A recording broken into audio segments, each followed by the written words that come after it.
नमस्ते आपको भी। देखिए फिल्म का ट्रेलर आया तो भाई एज ए प्रोड्यूसर को तो सबसे ज़्यादा खुशी होती है, और जो जो उसमें कलाकार होते हैं उनको भी बड़ी खुशी होती है कि हमारी फिल्म रिलीज होने वाली है। उसका ये पहला चैप्टर, पहला स्टेप है। जब हमारा ट्रेलर जाता है मार्केट में तो उन सारे कलाकारों को ये उम्मीद उम्मीद हो जाती है कि अब हमारी फिल्म पर्दे पे आने वाली है। तो मुझे बड़ा अच्छा लग रहा है, क्योंकि अभी 1 घंटा पहले हमारा ट्रेलर रिलीज हुआ है। बहुत अच्छे से व्यूवर उसमें बढ़ रहे हैं, बहुत सारे लोग पसंद कर रहे हैं, बहुत अच्छे कमेंट आ रहे हैं और बहुत ही अच्छा होगा। प्रजातंत्र एक अलग यूनिक स्टोरी है, अलग सब्जेक्ट है, डेली रूटीन की जो फिल्में बनती है उससे काफ़ी अलग। तो इस सब्जेक्ट पे फिल्म बनाने का कैसा प्लान है और फिल्म इंडस्ट्री में कैसे आने का आपको मन हुआ कि फिल्म इंडस्ट्री में करा रखना चाहिए? देखिए भोजपुरी मिट्टी से मैं जुड़ा हुआ व्यक्ति हूँ। अब भोजपुरी हिंदुस्तान में 140 करोड़ आबादी, उसमें 40 करोड़ आबादी सिर्फ भोजपुरी बोलती है। उसके बाद भी लोग भोजपुरी को जिस हिसाब से देखते थे, जिस नज़र से देखते थे, तो मैं भी एक भोजपुरी से मिट्टी से जुड़ा हुआ व्यक्ति हूँ, तो मुझे अच्छा नहीं लगता था। तो क्योंकि मेरे काम कई सेक्टर में, मैं रियल इस्टेट में हूँ, एजुकेशन में हूँ, प्रॉपर्टी में हूँ, सिक्योरिटी और फायर, ऐसे कई सेक्टर में हूँ। अब मैं पॉलिटिकल भी हूँ। तो मुझे लगा कि अगर ईश्वर ने मुझे उस लायक बनाया है तो हम सिनेमा के माध्यम से, भोजपुरी सिनेमा के माध्यम से, हिंदी सिनेमा के माध्यम से अपनी भोजपुरी मिट्टी को भी ऊपर उठाऊंगा। क्योंकि भोजपुरी को देखने का नज़रिया पूरे हिंदुस्तान का बदल चुका था। वो अच्छे नज़र से लोग नहीं देखते थे। लेकिन आप प्रजातंत्र को देखेंगे, इसके पहले भी हमने जो फिल्में बनाई हैं उनको भी देखेंगे, और आने वाले समय में जो फिल्में बनेंगी आप देखेंगे कि सब परिवार, सब लोग बैठ के अच्छे से देखेंगे। जो प्रजातंत्र बनी है उसके नाम से ही आपको समझ में आ रहा होगा कि प्रजातंत्र का मतलब क्या होता है। प्रजातंत्र इसलिए बनाई गई है कि जो आज हमारी राजनीतिक स्थिति परिस्थिति है उसी बेस पे उसको बनाया गया है, और उसमें वो सारी चीज़ें दिखाई गई हैं जो लोग न जानते हुए भी अनजान बन के बैठे रहते हैं। तो फिल्म की स्टार कास्ट की बात कीजिए, उनका चयन कैसे किया था? फिल्म स्टार कास्ट रितेश जी हैं। रितेश जी बहुत ही अच्छे कलाकार हैं, बहुत अच्छे सिंगर हैं, आपने देखा भी होगा और सुना भी है। सब लोग, आप मीडिया से जुड़े हैं तो रितेश जी को कौन नहीं जानता। रितेश जी तो बहुत बड़े स्टार हो चुके हैं। और उसमें काजल अगवानी जी हैं। तो जिस हिसाब से हमारी स्टोरी थी, प्रजातंत्र जो नाम था, उस हिसाब से हमारे भाई की तरह मैं मानता हूँ रितेश जी को। तो रितेश जी फिट बैठते थे। वैसे भी मैं पहले भी जो फिल्म बनाया हूँ उसमें भी रितेश जी को लेके बनाया हूँ, आगे भी आने वाले समय में रितेश जी साथ ही काम कर रहे हैं हमारे। तो इसी हिसाब से स्टार कास्ट का चयन किया गया, और कलाकार अच्छे हैं तो अच्छे कलाकार हर स्टोरी पे फिट बैठते हैं। जी। इस ट्रेलर को लेके क्या मैसेज देना चाहेंगे इंडस्ट्री को या ऑडियंस को? इस ट्रेलर से मैसेज क्या देना चाहूँगा कि भाई पब्लिक तो भगवान है, क्योंकि वही पसंद करेंगे तो हमारे लोग हिट होंगे और हमारा भोजपुरी समाज भी ऊपर जाएगा। तो आप ट्रेलर से देखेंगे कि उसमें कोई ऐसा एक्ट या ऐसी शूटिंग या ऐसा कुछ भी नहीं दिखाया गया है कि आप किसी के साथ दिखाएं और आपको शर्म लगे। वो भोजपुरी को जिस नज़र से देख रहे थे उससे एकदम अलग बना रहा हूँ मैं, क्योंकि 40 करोड़ लोग देखते हैं भोजपुरी को। हमको तो प्राउड होना चाहिए कि हिंदुस्तान में 40 करोड़ सिर्फ भोजपुरी भाषा बोलने वाले लोग हैं। तो आपकी जो सोच है उस सोच को जो है पर्दे पर उतारते हैं फिल्म के डायरेक्टर, तो डायरेक्टर साहब बारे में क्या कहना चाहिए? एच एस पवन जी बहुत ही मजे हुए आदमी हैं। इन्होंने अपना पूरा जीवन फिल्म इंडस्ट्री को दे दिया। अब जो भी फिल्में बना रहे हैं, पीछे भी हमने जो पहली फिल्म बनाई थी इनके साथ, वो राजा राजकुमार, वो भी फिल्म बहुत अच्छी हमारी हिट हुई।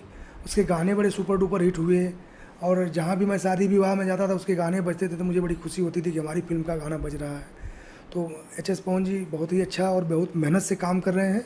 मेरी शुभकामना है कि निरंतर आगे बढ़ते रहें और निरंतर हमारे साथ, हम इनके साथ काम करते रहें। तो फिल्म की हीरोइन काजल जी हैं, इसके पहले आपकी जो फिल्म थी उसमें अक्षरा जी हीरोइन थी। जी, क्या कहना चाहेंगे कि इस बार हीरोइन बदल गई? हीरोइन देखिए अक्षरा जी भी बहुत अच्छी हीरोइन है, बहुत अच्छे कलाकार हैं। तो काजल जी भी बहुत अच्छी कलाकार हैं। तो दोनों हीरोइनें अच्छी हैं। ये नहीं है कि मैं अक्षरा जी को नहीं लिया हूँ तो अक्षरा हमसे उनसे कोई अनबन हुई है या वो अच्छे कलाकार नहीं हैं, या मैं काजल जी का चयन किया हूँ तो काजल जी उनसे अलग हैं। जिस स्टोरी में जो कलाकार फिट हो रहा था उस हिसाब से लोगों ने कहा नहीं काजल जी को अगर लेते हैं आप तो काजल जी फिट बैठेंगी। तो भाई डायरेक्टर ने बोला और लोगों ने बोला, तो उस हिसाब से काजल जी का चयन किया गया और फिल्म का आज ट्रेलर रिलीज हो गया आपके सामने। इस फिल्म में शूटिंग कहाँ हुई थी? इसकी शूटिंग बनारस में भी हुई है, मुंबई में हुई है, हमारे गांव दानगंज में हुई है, जेएमएस इंग्लिश एकेडमी पे हुई है, जेएमएस इंफ्रा के ऑफिस पे हुई है, बनारस के अच्छे अच्छे लोकेशन पे हुई है, मुंबई भी हुई है। तो जो भी अच्छा लोकेशन स्टोरी के हिसाब से फिट बैठा वहाँ वहाँ पे हम लोगों ने शूटिंग किया है। ये नहीं देखा गया कि यहाँ नहीं करेंगे वहाँ नहीं करेंगे, लोकेशन और स्टोरी दोनों मैच की है, वहाँ पे शूटिंग की गई है। तो अभी जो ट्रेलर में देख करके जो रिस्पांस मिल रहा है उस पर क्या कहना चाहेंगे, जो कमेंट्स वगैरह आ रहे हैं? मैं बहुत खुश हूँ क्योंकि बहुत कम समय में बहुत सारे व्यूअर्स, बहुत सारे लाइक्स आगे आ चुके हैं और कमेंट भी आ रहे हैं। और मैं जनता को प्रणाम करता हूँ क्योंकि वही हमारे भगवान हैं, उनकी पसंद से ही हमको लोग पसंद करते हैं। तो मैं ये उम्मीद करता हूँ कि आप लोगों को हमारा ट्रेलर, हमारी पिक्चर बहुत पसंद आएगी। अभी आज ट्रेलर रिलीज हुआ है, आने वाले समय में फिल्म भी रिलीज होगी। आप लोग देखिएगा और अपना आशीर्वाद दीजिएगा, और आपके आशीर्वाद से जो शक्ति मिलेगी वो भोजपुरी भाषा और भोजपुरी समाज को मजबूत करने के लिए मुझे पर्याप्त होगी। आपका जो बैनर है जेएमएस, उसके बारे में क्या कहना चाहेंगे? जेएमएस का मुख्य उद्देश्य ही है मैक्सिमम रोजगार पैदा करना, और जिनके टैलेंट दबे हुए हैं उनके टैलेंट को निकालना, जो अच्छे कलाकार हैं उनको अच्छा प्लेटफॉर्म देना। जैसे मैं जेएमएस 7-8 सेक्टर में काम करता है। JMS as a real estate में, as a builder, as a contractor, as a investor property का। उसके बाद एजुकेशन में है, जो भी व्यक्ति, जो भी बच्चा पढ़ने में अच्छा है और उसके पास फीस की कमी है, उसके लिए भी बहुत सारी व्यवस्था की गई है। जेएमएस इंग्लिश एकेडमी का बहुत बड़ा स्कूल चलता है। जेएमएस के पास सिक्योरिटी, सुरक्षा, फायर और प्रोडक्शन हाउस, मैं प्रमुख भी रह चुका हूँ। पॉलिटिकल भी अच्छा, भगवान की कृपा से और जनता के आशीर्वाद से मुझे एक प्लेटफॉर्म मिला है। तो जेएमएस का मेन उद्देश्य है मैक्सिमम रोजगार पैदा करना और क्वालिटी बेच देना। जेएमएस आज इस मार्केट में 23 साल से स्थापित है। 23 साल पहले जेएमएस इंग्लिश एकेडमी और जेएमएस ग्रुप की स्थापना हुई थी। उससे कई शाखाएं निकली हैं और हर शाखाओं में लोग बड़े अच्छे से आगे बढ़ रहे हैं। सबकी मेहनत और सबकी काबिलियत और ईश्वर की कृपा से जेएमएस बहुत आगे जा रहा है। आज भोजपुरी को भी मजबूत करने में एक कदम जेएमएस ने आगे बढ़ाया है और कर रहा है। और आपको जो देख पा रहे हैं दर्शकों से, जो फिल्म इंडस्ट्री जुड़े लोग हैं, क्या कहना चाहेंगे? मैं सारे भाइयों से यही कहना चाहूँगा जो भी फिल्म इंडस्ट्री से जुड़े हुए हैं कि अपने काम के प्रति ईमानदार रहेंगे। कभी किसी के साथ चीट मत करिएगा, कभी किसी को धोखा मत दीजिएगा, किसी को कभी सपना मत दिखाइएगा। जो भी करिएगा रियल, क्योंकि हर आदमी अपने मन में सपना लेके आता है। जब उसको झूठा सपना दिखाते हैं तो आपके बहकावे में आ जाता है, कहीं ना कहीं फंस जाता है।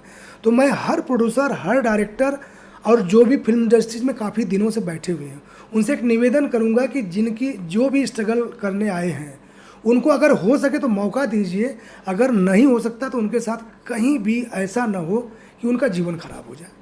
ये मैं निवेदन करके कहना चाहता हूँ, क्योंकि हमने देखा कि अच्छे घर से लड़के, लड़कियाँ और बहुत सारे कलाकार घूम रहे हैं मुंबई में, बनारस में, अन्य शहरों में घूम रहे हैं कि कहीं एक मौका मिल जाएगा और हमारी ज़िंदगी बदल जाएगी। तो मैं जो भी मौका देने वाले मेरे भाई हैं, जैसे मौका देना प्रोड्यूसर का काम है, डायरेक्टर का काम है, तो उन डायरेक्टर भाइयों से, प्रोड्यूसर भाइयों से मेरा निवेदन है कि किसी का शोषण कभी मत करिएगा, क्योंकि आत्मा से जो आह निकलती है ना, उससे कोई बचा नहीं सकता।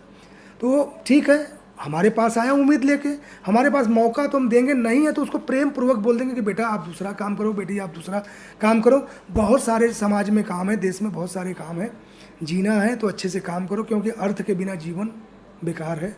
इसी अर्थ और इसी सक्सेस को पाने के लिए लोग दर दर की ठोकरें खा रहे हैं। तो जो सफल व्यक्ति हैं, वो जो स्ट्रगल व्यक्ति हैं, उनको मदद करें, उनको एक सपोर्ट करें और उनका शोषण न करें।